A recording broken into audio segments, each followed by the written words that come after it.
Write some feedback for the writer of the text, incorporating all the potential weaknesses you have identified. Write the feedback in a positive and encouraging tone of voice. Students can use ChatGPT to generate assignment papers and reports, so understandably there are plagiarism concerns. But today, I want to talk about how professors, lecturers, instructors, and teachers can use ChatGPT for grading in both a legitimate manner and in manners that might resemble misconduct. See what you think about that. This is quite obvious. A teacher could simply feed a student's assignment paper to ChatGPT and have the paper automatically graded. Let me quickly demonstrate how to do this. Apparently, I'm not going to use an actual student essay. Instead, I'm going to take the video script that I wrote myself for my altruism video, and I'll have ChatGPT grade that. So here is the video script. I'm just going to copy this and evaluate the writing quality of the following text. And then I'm just going to copy paste it here. So as you can see, GPT actually talks quite intelligently about the writing quality of my text. If you like, you could pause here to read it if you wish. Now let's formulate some specific points about this essay. Identify 3 weaknesses in the writing. There we go, 3 specific weaknesses identified: lack of clear structure, repetitive language, and lack of evidence. Let's ask for 3 more weaknesses. Identify 3 more weaknesses in the writing. Okay.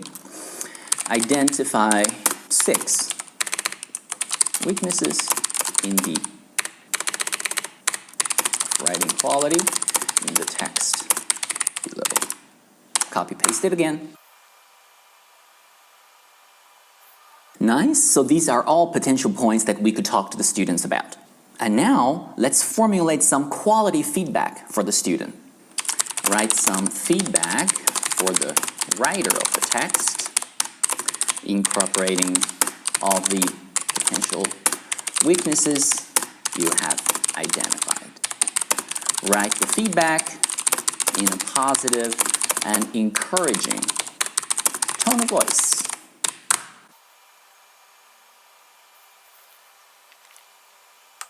Look at this. This is very nicely written. Really nice feedback. Again, if you wish, please feel free to pause here and read it. So if we think about this in a cynical way, as a teacher, I could spend an entire hour reading this essay, trying to understand it, trying to identify what's good about it and what's not so good about it, trying to write everything down as potential feedback for the student, and then proofreading the feedback, adjusting it, making sure it is not too harsh nor too soft, trying to make sure that everything is clear and understandable, spending 2 hours altogether grading this thing. Or I could spend 2 minutes and have ChatGPT grade this essay. And let's be honest, the feedback that ChatGPT has formulated is probably going to be better than the feedback that I could ever come up with anyway. So why not? Don't you sort of see this coming? In the not-so-distant future, students will use ChatGPT to write their assignments, and professors will use ChatGPT to grade those assignments. Nobody needs to do any real work, and yet the system operates so smoothly. Is that where we're headed? Garbage in, garbage out?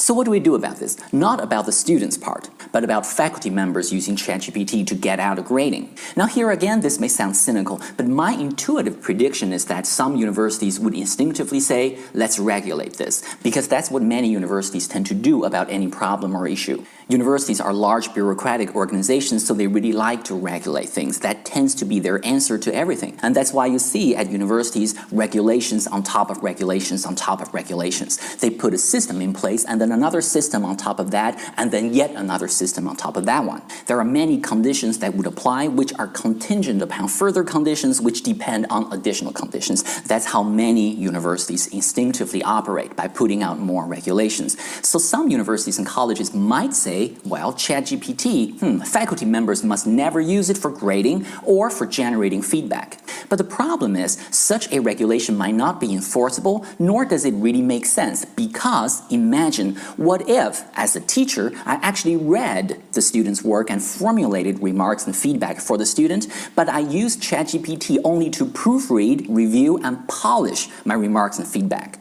So I did my job, I graded the work myself, and I wrote the feedback. And then I did something extra. I spent some extra time and effort on ensuring that my remarks and feedback are clear, understandable, and encouraging for the student. But strictly speaking, I did use ChatGPT for generative purposes in violation of the university's policy. Should I be punished? The fact of the matter is, if a faculty member actually did this, he carefully read the student's work, formulated feedback, and then took it upon himself to do something extra, running his feedback through GPT in order to improve the quality of the feedback. That's commendable. He's doing something extra for the benefit of the student. That's somebody who takes his job seriously. He shouldn't be punished. Now one might say, clearly there is a difference here. One teacher is using ChatGPT to formulate feedback because he's lazy, because he didn't want to read the student's work. The other teacher is using ChatGPT for improving his feedback because he's really hardworking.